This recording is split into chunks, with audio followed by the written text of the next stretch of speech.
Hey guys, it's Jasmine with Project Fin. So we're gonna do something a little bit different today. Instead of like an interview with a person, I'm just going to be talking about the research that I've been doing and what I've found so far. I think it would be really fun. As you guys know, I'm super passionate about sharks, and so I've been doing a lot of research on sharks for my biology class as like a continuation for what I did in high school. And if you guys don't know, I did a 3-year class through SUNY, through my high school as a scientific research program. I chose sharks and magnets to study how we can protect them from bycatch by using like magnetic sort of nets where fish can safely pass through, but sharks will simply avoid the area.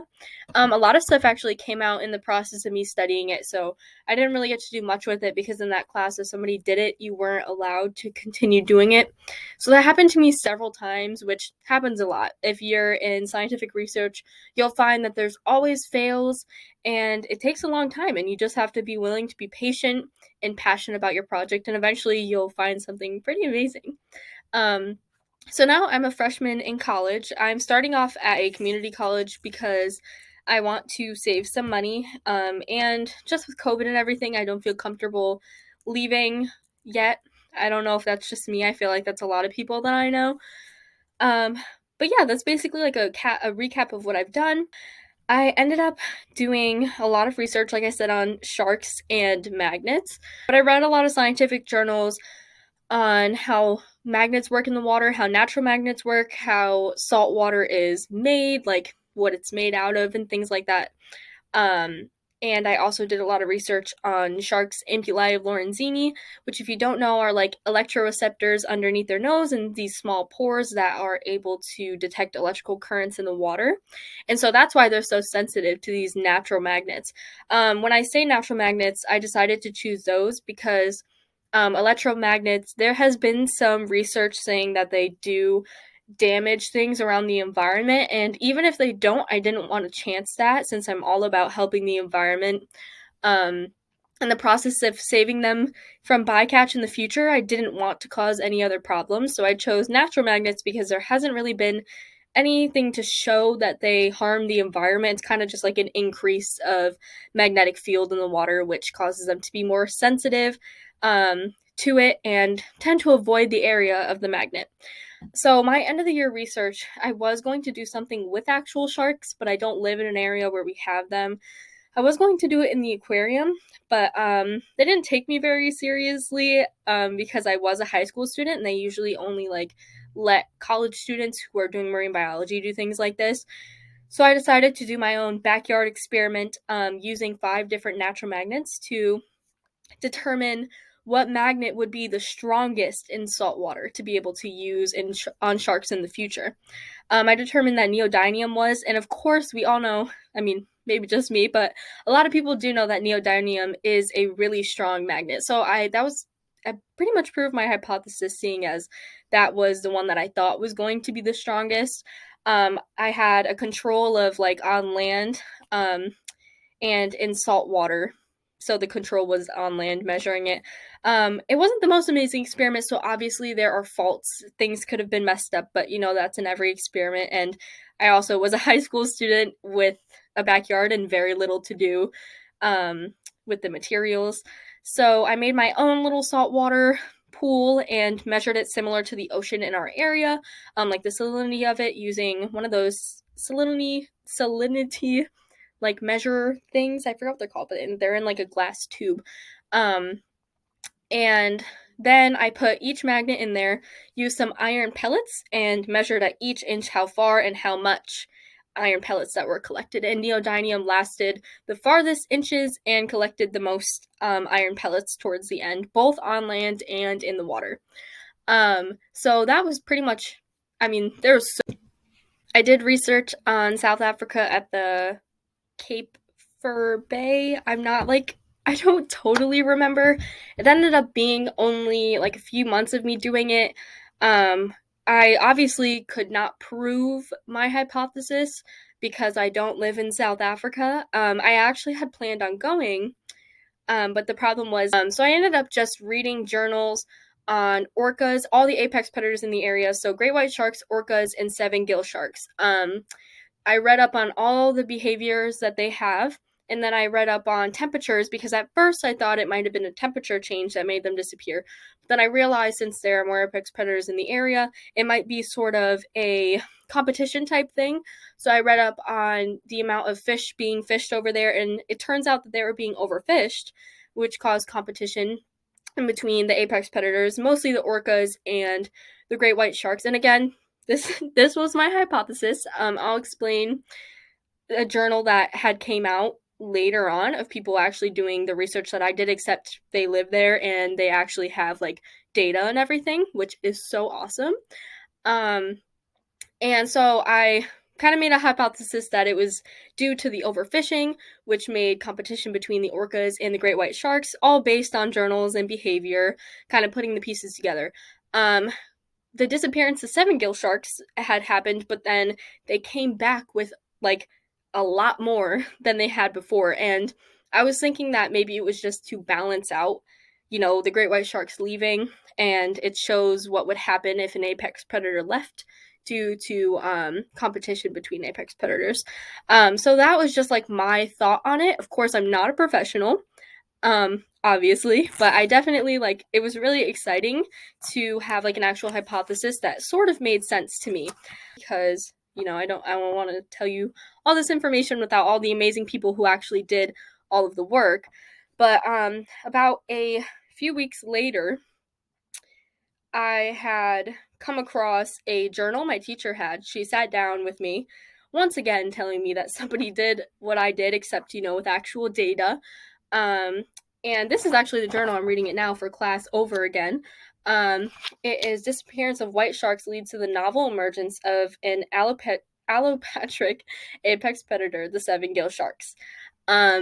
And so I was really excited. A little sad that I couldn't do it myself, but I mean, I obviously couldn't with the resources that I had.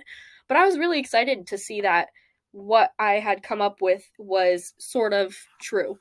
But I'm so proud of these people. They are doing great work, and I'm just excited to experience that happening while I'm doing it and learn and grow from these people who. This is actually my first D-ring binder that I finished. The first one, when I'm super old, I'm probably gonna have 10 million of them, hopefully. Anyways, so I just wanted to talk about everything that I've been doing, to kind of show that I am passionate about what I'm doing, and that's why I started Project Finn. And I do want to say that the name also, sounds like sharks and stuff, because that is what I'm passionate about. But I also am passionate about the environment. I read a lot about it, how to do better for it, teaming up with small businesses, because it's always good to support them, especially ones that I focus on, which are the environmentally friendly ones. So that is pretty much what I do. I do want to expand eventually, do actual go out and volunteer or do my own things. Working on talking to the town to make sort of a community garden, but all the food that we grow can go back into the community. Have little cat shelters, and you can donate, you can help out. You just have to talk to whoever is running it or me.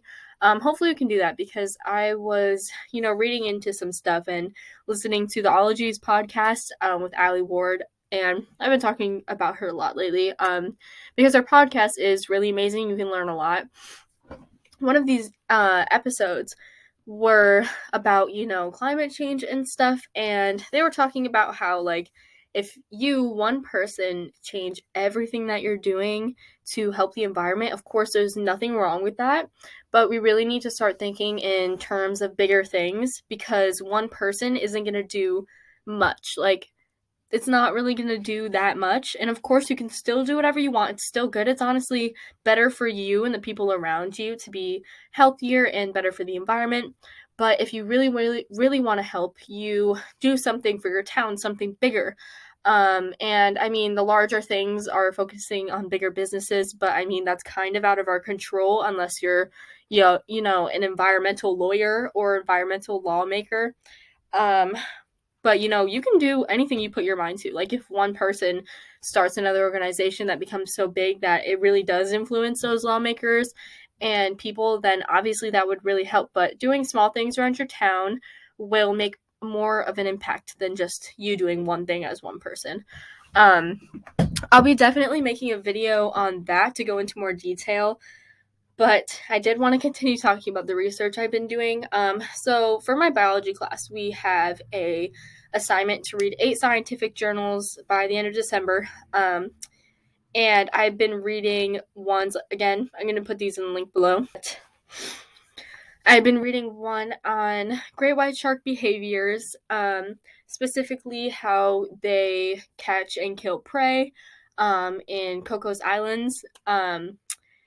And it has been very, very interesting. I'm probably going to make a separate video on all of that in general, like with the graphs and, the actual journal itself, almost like I'm presenting it to you, because I think it's really interesting. It's talking about, the strategies that they use to kill their prey, what time of day that they prefer, what the follow-up journal was like an environmental factor on what they do, both for the seals and for the shark, which is talking about like waves, what time of day, the temperature of the water, all those things come into play when it comes to survival for the prey and actual like successfulness of killing their prey, for the predator.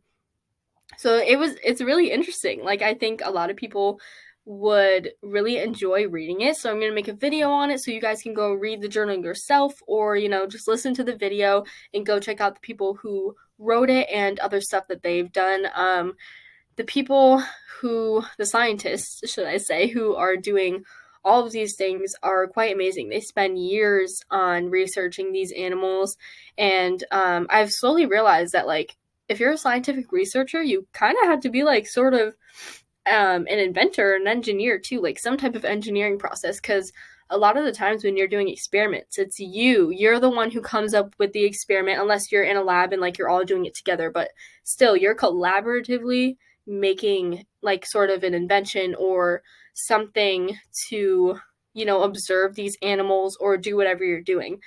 I know in one experiment that I saw, they had to make like these little things for the fins that weren't already made for their actual experiment. I forgot exactly what they were called, but you sort of had to problem solve. And that's like one of the greatest things that I love about scientific research, is doing your own thing to get the results that you want, or the results to see if your hypothesis is true or not.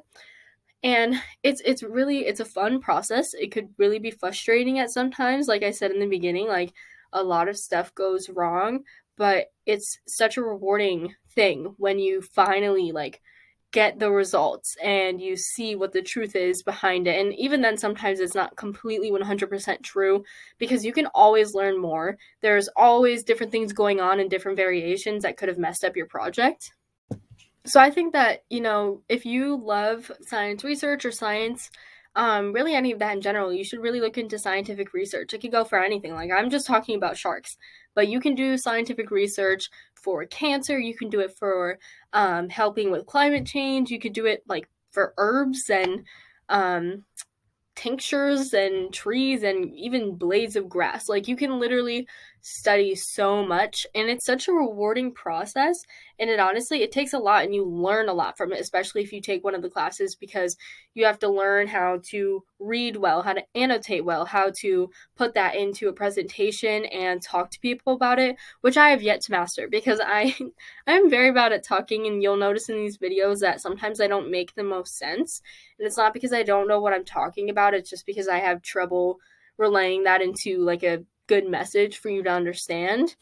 But everything that you do takes work and time, and eventually like it's going to pay off if you're really passionate about it. So yeah, that's basically like an update of what I've been doing for both school and for my own organization. I hope you guys enjoyed it. I'm going to be doing a few interviews with a few people and some collabs soon. So I hope you guys enjoy it, and check out our website and everything. Let me know if you have any requests, or if I said anything wrong or anything like that. and you want to say something about it, just let me know. I'm totally open to learning more. And of course, like I said, I'm not a professional. I don't know everything. But I'm definitely in the learning process, and I'm super excited for the future. Bye.